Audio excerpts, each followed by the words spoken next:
चलिए जी। आज हम लोग अपना सेकंड टॉपिक स्टार्ट कर रहे हैं, जो कि सेकंड टॉपिक का नाम है टाइप्स ऑफ बिजनेस डॉक्यूमेंटेशन। ठीक है। ये टॉपिक जो है ये FA1 FA2 जैसे मैंने आपको कल बताया था, FA1 में भी सेम है, FA2 में भी है और F3 में भी इसका कुछ कुछ ना कुछ पार्ट है। सही है। तो it's a very common topic. इसका नाम है जी बिजनेस डॉक्यूमेंटेशन। अब इसमें डिफरेंट टाइप्स के डॉक्यूमेंट्स की यहाँ पे बात होती है। ठीक है। और वन बाय वन मैं आपको सारा कुछ एक्सप्लेन करूंगा। इसमें बेसिकली हमारे पास दो साइकिल्स होती हैं। ठीक है। एक को हम कहते हैं सेल्स साइकिल, एक को हम कहते हैं परचेज साइकिल। ठीक है, वो वन बाय वन हम दोनों को डिस्कस करेंगे यहाँ पे। सबसे पहले हम डिस्कस करते हैं यहाँ पे परचेज साइकिल। ठीक है। Purchase cycle. ओके। अब देखें, परचेज और सेल साइकिल में होता क्या है कि दोनों में कुछ ना कुछ डॉक्यूमेंट्स इन्वॉल्व होते हैं। राइट, हम किस तरह परचेज करते हैं, सप्लायर को किस तरह पेमेंट होती है, सप्लायर को ऑर्डर किस तरह पहुंचता है। ठीक है, तो इसका पूरा एक प्रोसीजर है जो वन बाय वन मैं लिखता जाऊंगा और आपको भी इंशाल्लाह साथ साथ समझ आती जाएगी। ठीक है। अब देखिए यहाँ पे हम लोग क्या कर रहे हैं, परचेज कर रहे हैं। यहाँ पे हम कंपनी है और हम किसी और फैक्ट्री से या किसी और कंपनी से अपनी कंपनी के लिए हो सकता है सामान खरीदे हैं। ठीक है, we are purchasing something over here. So that means कि सबसे पहले परचेज साइकिल के अंदर जो सबसे पहला स्टेप आता है वो है कि हमें सप्लायर्स को सिलेक्ट करना पड़ता है। अब समझे एक बिल्कुल नया बिजनेस है। ठीक है, हो सकता है आज ही लॉन्च हुआ है, कल लॉन्च हुआ है। ठीक है, उसकी ओपनिंग आज या कल हुई है, इसी हफ्ते हुई है। उसने अपनी पहली पहली परचेज करनी है। ठीक है। तो इस केस में क्या होता है कि सप्लायर्स को सिलेक्ट किया जाता है, मतलब कि सप्लायर की एक लिस्ट बनाई जाती है। ठीक है, ये फर्स्ट हमारा स्टेप हो गया कि सप्लायर लिस्ट। अब उसमें डिफरेंट सप्लायर होंगे। ठीक है, आपकी लिस्ट में फॉर एग्जांपल ए भी होगा, बी भी होगा, सी भी होगा, हो सकता है सप्लायर डी भी हो। ठीक है, बहुत सारे सप्लायर्स हैं। सेकंड स्टेप में क्या है कि आप सप्लायर्स की कोटेशंस मांगते हैं। ठीक है, एक सेकंड। सेकंड स्टेप में क्या है, टेक कोटेशंस फ्रॉम सप्लायर। ठीक है। अब एक एक करके सारे सप्लायर्स हमें कोटेशन देंगे। ए हमें कहेगा जी कि हम आपको $5 के हिसाब से यूनिट देंगे। बी हमें कहेगा हम आपको $9 के हिसाब से देंगे। सी कहेगा जी हम $3 के हिसाब से दे देंगे। डी कहता है जी फॉर एग्जांपल हम $6 के हिसाब से दे देंगे। ठीक है। तो अब इसकी चॉइस करना, इसको समझना बहुत बहुत कॉशियस वे में हमें करना पड़ता है। ठीक है, हमें वो सप्लायर सेलेक्ट करना पड़ता है जो कि प्राइस टू क्वालिटी रेशो हमें बेस्ट दे रहा हो। ठीक है, बेशक ज़्यादा प्राइस हमें पे करनी हो, लेकिन ऐसा ना हो कि बाद में हम उसके ऊपर अफसरदा होते रहे कि हमें गलत क्वालिटी मिल गई, हमारे कस्टमर्स खुश नहीं है। ठीक है, तो हमें हर फैक्टर को कंसिडर करके सप्लायर को सही तरह सेलेक्ट करना है। ठीक है, कोटेशंस लेने के बाद क्या होता है जी कि we select right supplier and send him a tender. अब कुछ कंपनीज में आपने सुना होगा टेंडर्स होते हैं, टेंडर नोटिस। ठीक है, टेंडर क्या होता है मैं पहले आपको समझाता हूँ। टेंडर बेसिकली एक कॉन्ट्रैक्ट होता है। जैसे कि फॉर एग्जांपल मैंने एक नया बिजनेस स्टार्ट किया। ठीक है। अब उसमें मुझे फॉर एग्जांपल एम्प्लॉयज़ मेरे 50 एम्प्लॉयज़ हैं। ठीक है, अब मुझे 50 एम्प्लॉयज़ के लिए लैपटॉप या कंप्यूटर सिस्टम्स चाहिए। और अगर मैं नॉर्मल मार्केट से लेने जाऊँ तो कोई मेरी रिक्वायरमेंट को समझेगा नहीं। राइट, सिर्फ बिजनेस माइंडेड ही लोग समझ सकते हैं कि मुझे 50 एम्प्लॉयज़ के लिए चाहिए, तो ऑब्वियसली मुझे अच्छा खासा डिस्काउंट भी चाहिए होगा। राइट, और कंपनी का लोगो भी चाहिए होगा उन कंप्यूटर्स पे, हो सकता है। तो अब मुझे ना टेंडर्स क्रिएट करने की जरूरत है। ठीक है, मतलब कि टेंडर्स क्या होते हैं कि उसमें लिस्ट बनी होती है, आई नीड 50 कंप्यूटर्स और लैपटॉप्स और कंप्यूटर सिस्टम्स। ठीक है, along with monitors and screens. और मुझे जो है एक एक करके जो भी सप्लायर है, नीचे ईमेल या नंबर दिया हुआ है, वो एक एक करके मुझे रीच आउट कर लें, जो भी समझते हैं कि मुझे अच्छी प्राइस दे सकते हैं। ठीक है, तो टेंडर होता है कि आपने अपना एक ऐड डाल दिया कि मुझे ये चीज़ें चाहिए। अब सप्लायर का काम होता है कि आपको रीच आउट करे। ठीक है, तो कुछ कंपनीज में टेंडर भी होते हैं, कुछ कंपनीज में आप खुद ही जाके डायरेक्टली सप्लायर्स को सिलेक्ट करते हैं। ठीक है, अब समझे हमारा सप्लायर सिलेक्ट हो गया। ठीक है, उसके बाद क्या होता है कि अब हम कंपनी के अंदर आ गए। ठीक है, कंपनी के अंदर वाली बातें स्टेप नंबर 4 के बाद। ठीक है, स्टेप नंबर 4 में ये होता है, पहले मैं आपको समझा देता हूँ। एक कंपनीज में होता है स्टोर्स डिपार्टमेंट। ठीक है, स्टोर्स डिपार्टमेंट में सामान सारा होता है। ठीक है, सारे गुड्स जो है वो स्टोर्ड होते हैं। ठीक है, बड़े बड़े रैक्स लगे होते हैं जो नंबर हुए होते हैं, बड़ी बड़ी मशीन्स होती हैं, फोक लिफ्ट्स होती हैं, जो कि सामान को वहां से उठा के प्रोडक्शन डिपार्टमेंट को देती हैं। ठीक है, दूसरा डिपार्टमेंट होता है हमारे पास प्रोडक्शन डिपार्टमेंट। मैं अभी वही डिपार्टमेंट्स के नाम यहाँ लिख रहा हूँ जो कि इस साइकिल के लिए रेलिवेंट है, ठीक है। प्रोडक्शन डिपार्टमेंट का क्या काम होता है, चीज़ों को प्रोड्यूस करना, जहाँ पे मशीन्स लगी होती हैं, जहाँ पे एम्प्लॉयज काम कर रहे होते हैं, राइट, ये प्रोडक्शन डिपार्टमेंट है। प्रोडक्शन डिपार्टमेंट को मटेरियल चाहिए होता है किससे, स्टोर्स डिपार्टमेंट से। तो प्रोडक्शन डिपार्टमेंट किसको रीच आउट करता है, स्टोर्स को। सही है, ये बात तो क्लियर है। अब अगर स्टोर्स के पास ही सामान खत्म है तो स्टोर्स किसके पास जाए, क्योंकि स्टोर को भी तो सामान चाहिए होता होगा ना, राइट, उनके पास खत्म हो गया हो तो वो कहाँ जाएंगे। अगर इनको सामान चाहिए हो तो ये किसको रीच आउट करेंगे, परचेज डिपार्टमेंट को, ठीक है। कुछ केसेस में इसको प्रोक्योरमेंट भी कहते हैं, यहाँ मैं लिख देता हूँ छोटा सा, प्रोक्योरमेंट डिपार्टमेंट। सही है। अब परचेज डिपार्टमेंट का क्या काम है कि स्टोर्स डिपार्टमेंट को उसी सिलेक्टेड सप्लायर से सामान खरीद के देना, ये परचेज डिपार्टमेंट का काम है। ठीक है जी, सही है। ये समझ आएगी अभी तक जो मैंने समझाया, फॉलो अप करें आप लोग, क्लियर है अभी तक। ओके, मेरे से आपको क्लियर है यहाँ तक, कोई कन्फ्यूजन तो नहीं है। जैसे ही आप लोगों को कन्फ्यूजन होती है आपने उसी टाइम मुझे रोकना है, ठीक है। अच्छा जी। अब स्टेप नंबर 4 में क्या होता है कि बेसिकली हम प्रोडक्शन डिपार्टमेंट की बात करें, ठीक है। प्रोडक्शन डिपार्टमेंट को सामान चाहिए होता है regularly. Production department issues material requisition note to stores department, ठीक है। मतलब कि जब प्रोडक्शन डिपार्टमेंट को सामान चाहिए होता है तो स्टोर्स डिपार्टमेंट को क्या इशू करता है, मटेरियल रिक्विजिशन नोट। ये हमारी पहली डॉक्यूमेंट का नाम है, आज की पहली डॉक्यूमेंट, ठीक है। इसका नाम है मटेरियल रिक्विजिशन नोट। मतलब हम रिक्वेस्ट कर रहे हैं कि हमें काइंडली मटेरियल दे दें, हमारे पास खत्म हो गया। सही है, ठीक है।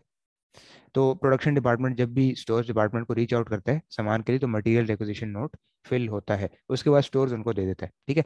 लेकिन व्हाट इफ स्टोर्स के पास सामान है ही नहीं, ठीक है। तो if store does not have enough to supply, तो इस पे क्या होता है कि इट रीचेज आउट टू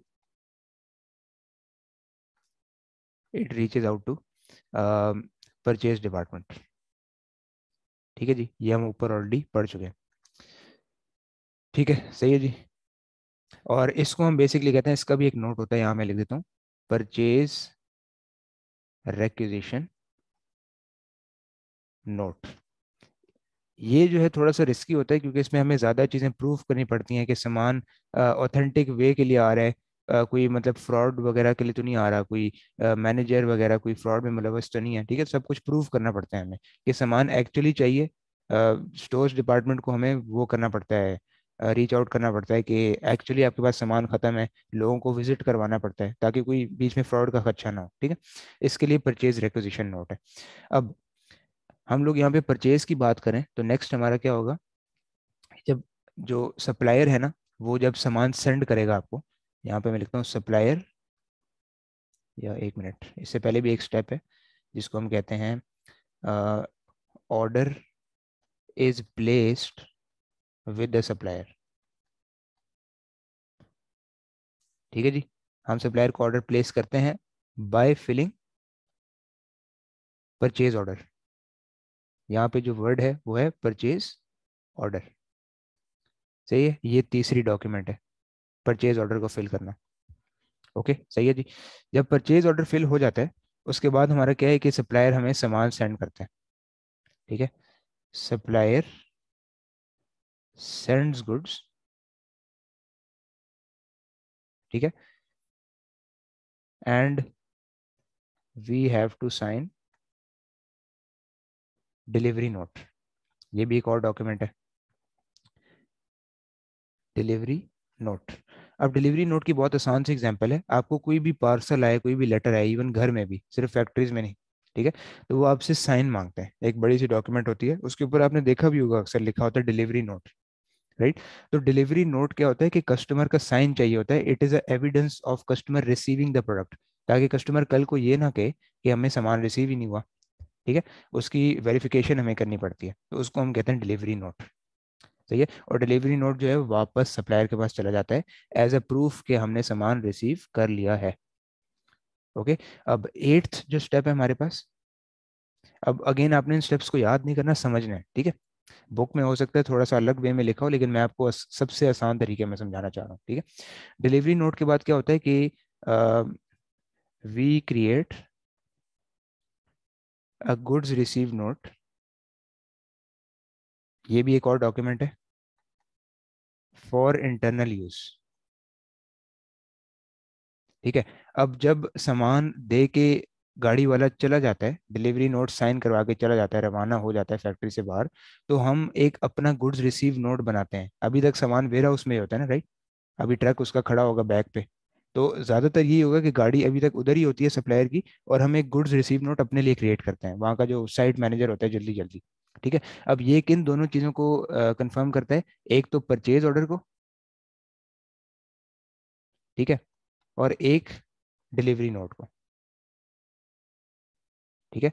कि जब जो डिलीवरी नोट पे जो जो सामान लिखा हुआ है, जो जो हमें डिलीवर हुआ है, सॉरी सॉरी, या डिलीवरी नोट नहीं है ये, परचेज इनवॉइस है। जो भी हमें इनवॉइस दे के जाता है, एक बिल भी दे के जाता होगा, राइट। तो उसमें क्या होता है कि हम परचेज ऑर्डर और इनवॉइस को कंपेयर करते हैं। हम देखते हैं कि क्या जो एक्चुअल हमें गुड्स मिले हैं वो इसी के मुताबिक हैं या नहीं, और उस हिसाब से हम गुड्स रिसीव नोट बनाते हैं। ये हमारी इंटरनल डॉक्यूमेंट होती है, ये आपने याद रखना है, इंटरनल डॉक्यूमेंट। ये किसी को हम बाहर नहीं देते, ये ओन यूज़ के लिए होती है। ठीक है। उसके बाद क्या होता है कि सामान हमें रिसीव हो गया, supplier now sends a purchase invoice as a reminder for payment. अब इनवॉइस को आपने पहले भी पढ़ा होगा, जिन जिन्हें FA1 पढ़ा हुआ है यहाँ पे, या फिर नॉर्मली भी आपने सुना होगा, इनवॉइस को एक्चुअली हम क्या कहते हैं, इनवॉइस का मतलब होता है रिमाइंडर फॉर पेमेंट। ठीक है। जब भी हमें सप्लायर एक इनवॉइस भेजेगा, तो उसका मकसद ये होगा कि अब आप हमें काइंडली पेमेंट कर दें, रिमाइंडर फॉर पेमेंट। सही है, एक तरह का बिल होता है जिसपे सब चीज़ें लिखी होती हैं। तो कस्टमर्स को याद भी दिलवाना पड़ता है कि आप पेमेंट कर दें, क्योंकि काफ़ी कस्टमर जो हैं फिर भूल जाते हैं कंपनी के अंदर। ठीक है, इस तरह के काफ़ी इंस्टेंसेस होते हैं। जब हमें परचेज इनवॉइस मिल जाती है, तो फिर क्या होता है, we send purchase invoice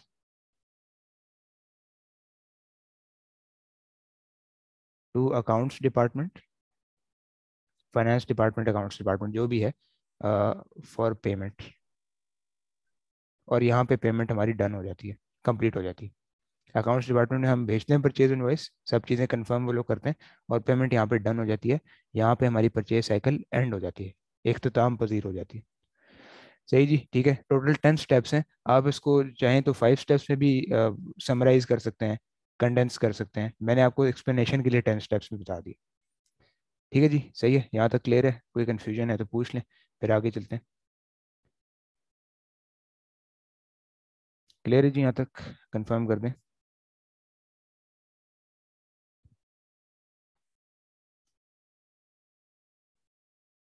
okay, ठीक है जी।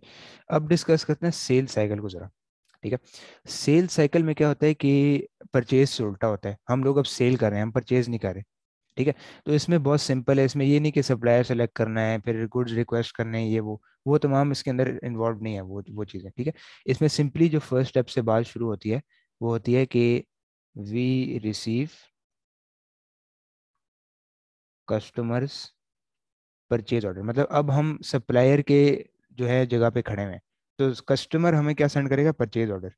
ठीक है। और इससे हम अपना क्या क्रिएट करेंगे, सेल्स ऑर्डर। ठीक है। हर सेल मैन के पास, हर सेल रिप्रेजेंटेटिव के पास एक फॉर्म होता है बड़ा सा, उसको हम कहते हैं सेल्स ऑर्डर। तो उस परचेज ऑर्डर की जो तमाम चीज़ें हैं, कितनी चीज़ें चाहिए, कितनी क्वांटिटी चाहिए, वो कॉपी करके हम अपना सेल्स ऑर्डर बना लेते हैं। ठीक है। ताकि कस्टमर के साइड से भी एक ऑर्डर हो, हमारी साइड से भी एक ऑर्डर जनरेट हो जाए। ओके। हम अपना सेल्स ऑर्डर क्रिएट कर लेते हैं। उसके बाद क्या होता है कि गुड्स जो हैं, गुड्स आर अरेंज्ड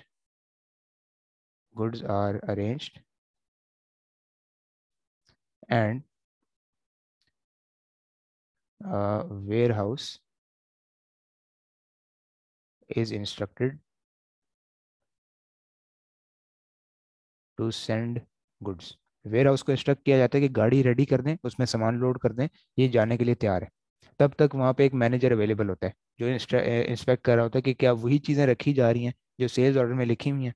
कोई एक्स्ट्रा चीज़ तो नहीं है, ठीक है, इंश्योरिंग होती है वहाँ पे। उसके बाद क्या होता है कि जो गाड़ी है वो निकल जाती है, ठीक है, प्रेमिसेस से। Delivery vehicle is given with gate pass, ये आपने पहले वर्ड सुना होगा। गेट पास, गेट पास ये होता है कि आप उसको बेसिकली एक अलाउंस दे रहे हैं कि ये सही सामान सही कस्टमर के पास जा रहा है। गाड़ी जो है वो अगर गेट पास के बगैर निकल जाए तो फिर फ्रॉड का खदशा हो जाता है, ये सामान क्यों निकला है, किसी का ऑर्डर आया तो नहीं था, right. And leaves the factory, ठीक है जी, सही है। उसके बाद कस्टमर जो है, customer signs the delivery note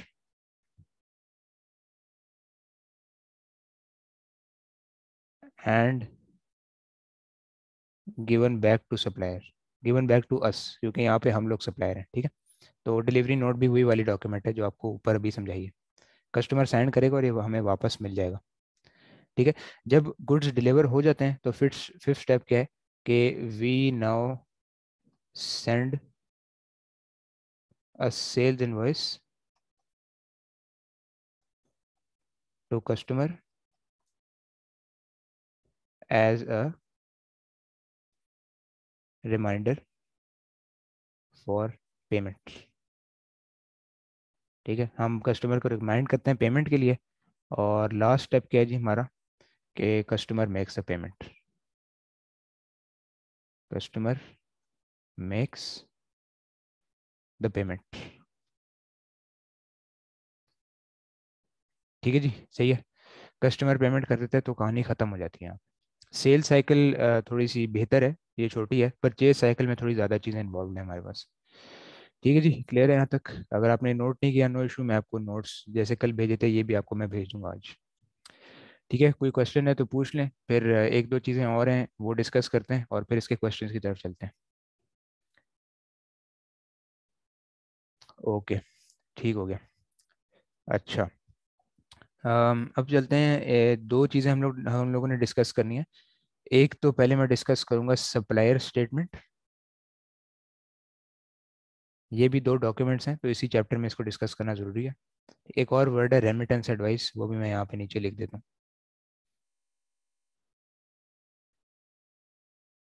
ठीक है।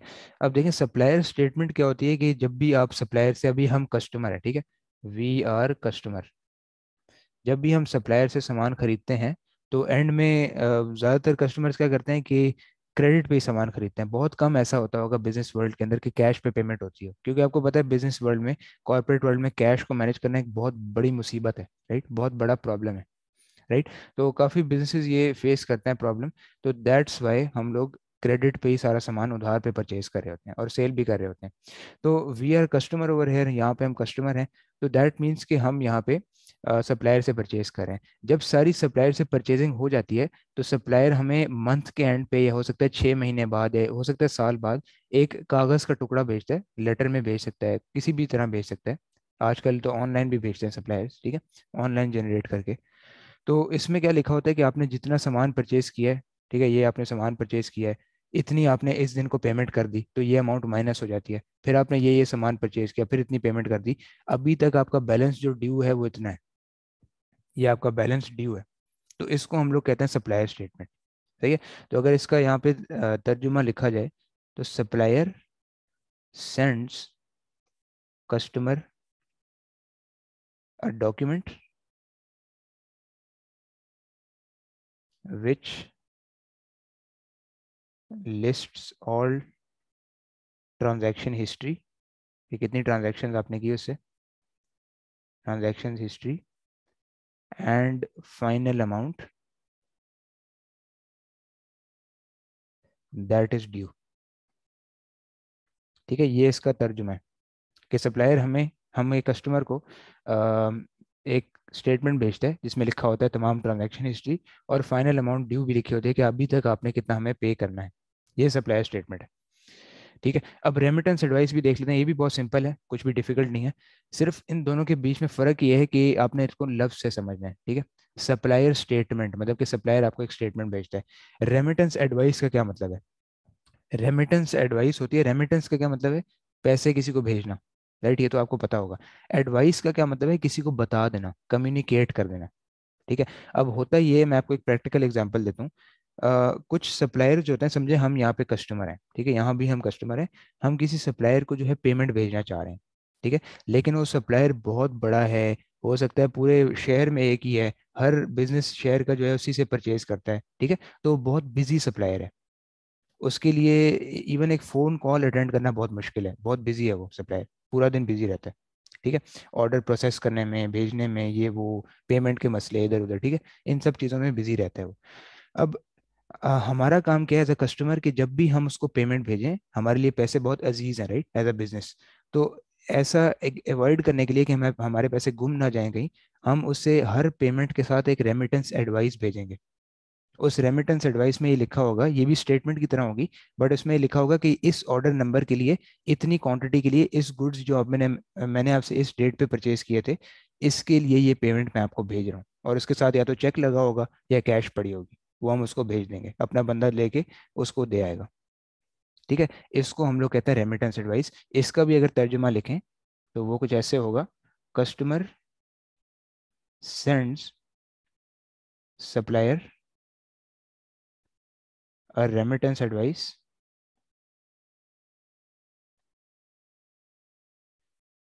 accompanied with all payments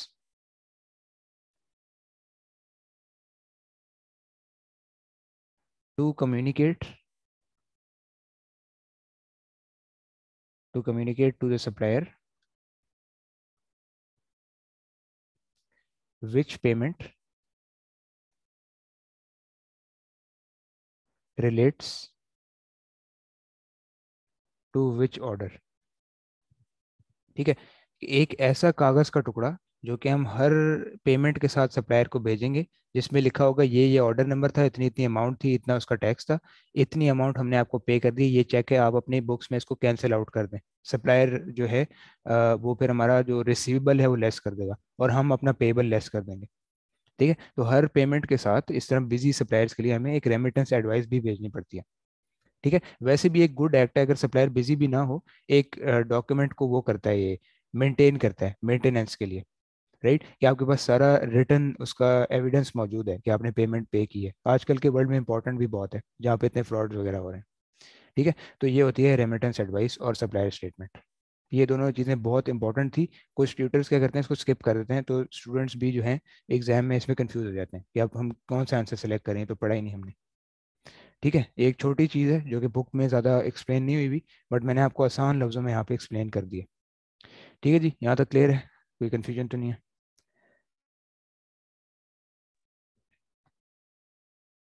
okay जी, ठीक हो गया, वेरी नाइस। तो हमने एक और चैप्टर भी सक्सेसफुली कंप्लीट कर लिया। ठीक है, हमने बिजनेस डॉक्यूमेंटेशन का पूरा चैप्टर देख लिया। इसमें दो चीज़ें थी, purchase cycle and sale cycle, ठीक है, और दो एक्स्ट्रा चीज़ें थी, सप्लायर स्टेटमेंट और रेमिटेंस एडवाइस। ठीक है। सप्लायर स्टेटमेंट ज़्यादातर परचेज साइकिल में ही यूज़ होती है, कि हम परचेज करें, हम कस्टमर हैं, तो सप्लायर मंथ एंड पे या 6 महीने बाद हमें एक स्टेटमेंट भेजा करेगा। ओके, सही है। अब छोटी सी ब्रेक लेते हैं, सही है, और तकरीबन 3-4 मिनट्स की ब्रेक है, उसके बाद फिर हम इसके क्वेश्चंस पे मूव करेंगे। ठीक है। ओके जी, स्टार्ट करें, स्क्रीन क्लियर है? ओके। अच्छा, अब इसके जो सवाल हैं F1 की किट में बिल्कुल शुरू में दिए हुए हैं, ठीक है, F2 की भी किट में है, बट मोस्टली ये जो चैप्टर है F1 में टेस्टेड है, तो इसीलिए यहाँ पे F1 की किट से मैं करवा रहा हूँ। ठीक है।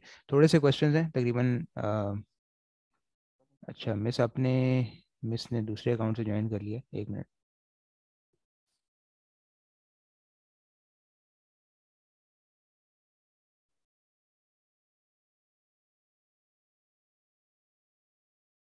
ओके मिस, स्क्रीन क्लियर है, आपको आवाज़ आ रही है?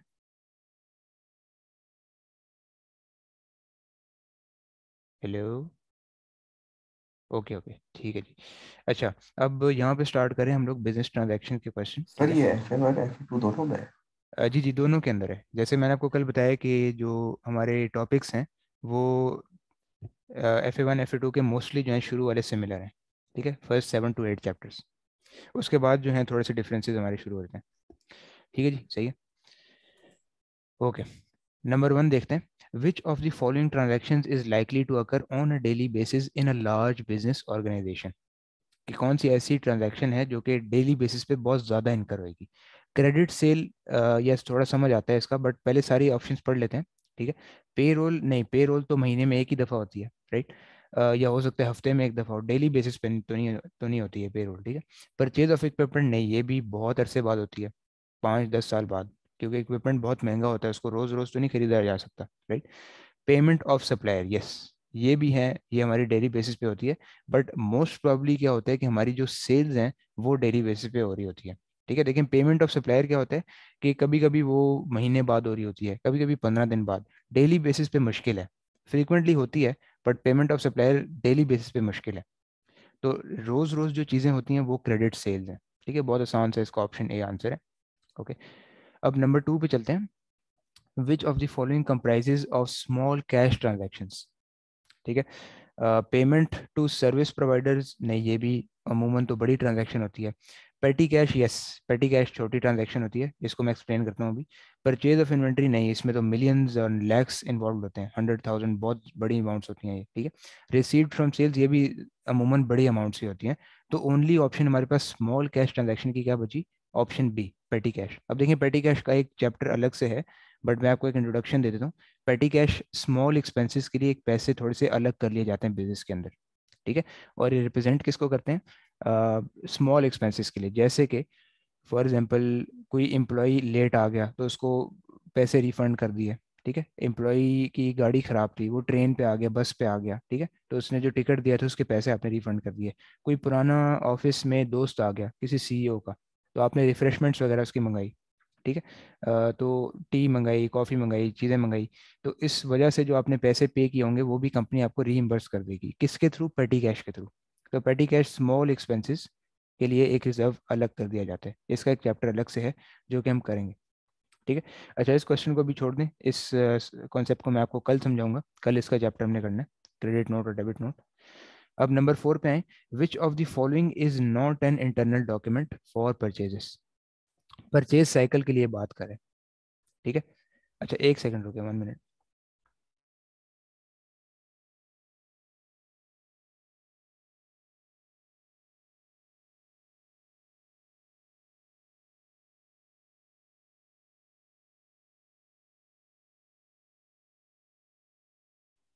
ओके, यहाँ पे पूछ रहे हैं कि परचेज के लिए हमारी इंटरनल डॉक्यूमेंट कौन सी वाली नहीं है। सही है, सबसे पहली सप्लायर लिस्ट। सप्लायर लिस्ट जो है वो तो इंटरनल होती है, राइट। हमने क्या बताना है, नॉट एन इंटरनल, जो इंटरनल नहीं है। सप्लायर लिस्ट हमारी अपनी होती है, हम खुद क्रिएट करते हैं। डिलीवरी नोट, यस ये हमें सप्लायर भेजता है, बट पहले सारी ऑप्शंस पढ़ लेते हैं। गुड रिसीव नोट भी हमारा इंटरनल ही होता है, ये भी इंटरनल है, ये भी इंटरनल। परचेज ऑर्डर, यस ये भी हम ही क्रिएट करते हैं। ठीक है, क्योंकि अभी अभी हमने डिस्कस किया ऊपर। तो ऐसी कौन सी चीज़ है जो कि नॉट एन इंटरनल डॉक्यूमेंट है, तो उसका ऑप्शन है ऑप्शन बी डिलीवरी नोट, क्योंकि डिलीवरी नोट सप्लायर हमें भेजता है, उस पर हमें साइन करना होता है, वो वापस सप्लायर के पास चला जाता है, ये हमारे पास नहीं रहता। ठीक है, सही है, ऑप्शन बी करेक्ट ऑप्शन है इसका।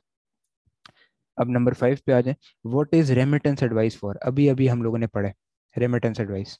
To indicate items now paid, पहले सारी पढ़ लेते हैं फिर हम डिस्कस करते हैं। टू आइडेंटिफाई गुड्स रिसीव नहीं, इसके लिए तो GRN था ना, राइट, गुड्स रिसीव नोट जिसको हम कहते हैं। टू एडवाइस रेमिटेंसेज रिसीव नहीं, रिसीव्ड के लिए नहीं होता है, पेड के लिए होता है, right. For notification of goods dispatch नहीं, इसके लिए तो डिस्पैच नोट होता है। ठीक है, तो ओनली ऑप्शन जो हमारे पास बची है वो है option A, to indicate items now paid. हम लोग सप्लायर को अभी अभी हमने पढ़ा है कि हम एक डॉक्यूमेंट देते हैं जिसमें हम डिस्कस करते हैं कि GRN देखें, GRN का मतलब है गुड्स रिसीव नोट, यहाँ मैं लिख देता हूँ, जो अभी अभी हमने पढ़ा है हमारी इंटरनल डॉक्यूमेंट होती है गुड्स रिसीव नोट। ठीक है, अच्छा तो इंडिकेट आइटम्स नाउ पेड के जो हमने सामान के पैसे पे कर दिए हैं उसके साथ चेक या फिर कैश हम एकम्पनी कर देते हैं, और ये रेमिटेंस एडवाइस कहलाती है। ओके ठीक है जी। अच्छा, अब नंबर 6 है, what is the purpose of a purchase invoice. ठीक है, तो नंबर 1 बाय 1 हम लोगों ने देखना है यहाँ पे सारा। ठीक है, to claim back the sales tax, yes इसके लिए तो बिल्कुल यूज होता है, हम आगे जाके इसका चैप्टर करेंगे, तो आपको तब भी जाके समझ आएगा इसका कि क्या इसका मतलब है। कि जब भी हम एक परचेज इनवॉइस बनाते हैं, सॉरी जो सप्लायर हमें भेजता है purchase invoice, as a reminder of payment, तो उस पर टैक्स भी लिखा होता है, तो वो हम क्लेम बैक करने के लिए यूज़ कर सकते हैं, एक हमारा एविडेंस होता है। ठीक है। फिर to identify the goods bought, yes बिल्कुल इसके लिए भी होता है ये, क्योंकि उस पर तमाम क्वांटिटी क्वालिटी लिखी होती है, right. To record how much is owed to the supplier, yes इसके लिए भी रिकॉर्ड होता है ये, बिल्कुल। To record how much is owed from the customer, customer के लिए परचेज इनवॉइस तो नहीं है, वो तो सेल्स इनवॉइस होगी, यहाँ तो हम परचेज कर रहे हैं, राइट।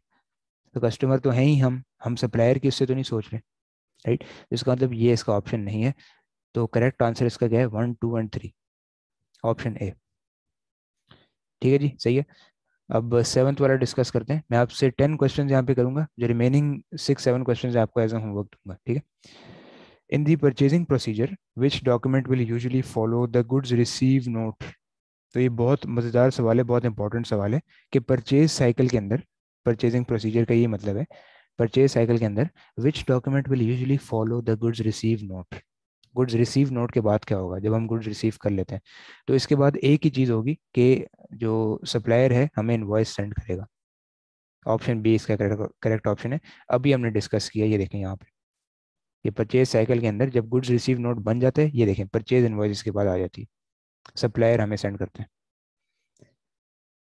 ठीक है, एग्जैक्टली इनवॉइस इसका आंसर है। ओके, ठीक है जी।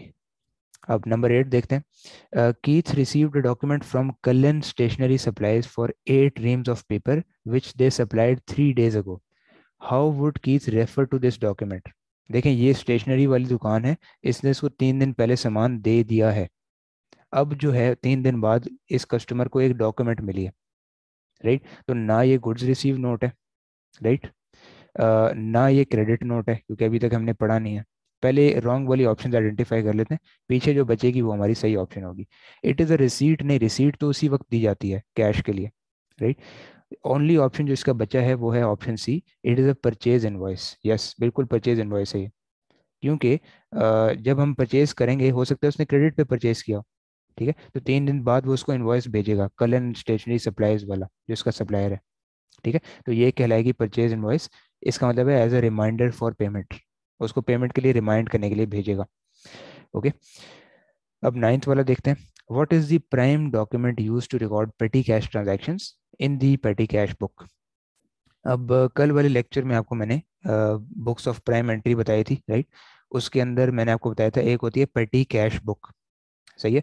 अब वो पूछ रहा है कि किस डॉक्यूमेंट के तहत हम पेटी कैश बुक में चीज़ें रिकॉर्ड करेंगे, सही है। तो इसका आसान सा आंसर है ऑप्शन डी, अ पेटी कैश वाउचर। इसको हम आगे डिस्कस करेंगे इसके सेपरेट चैप्टर में, बट ये जस्ट एक इंट्रोडक्शन है।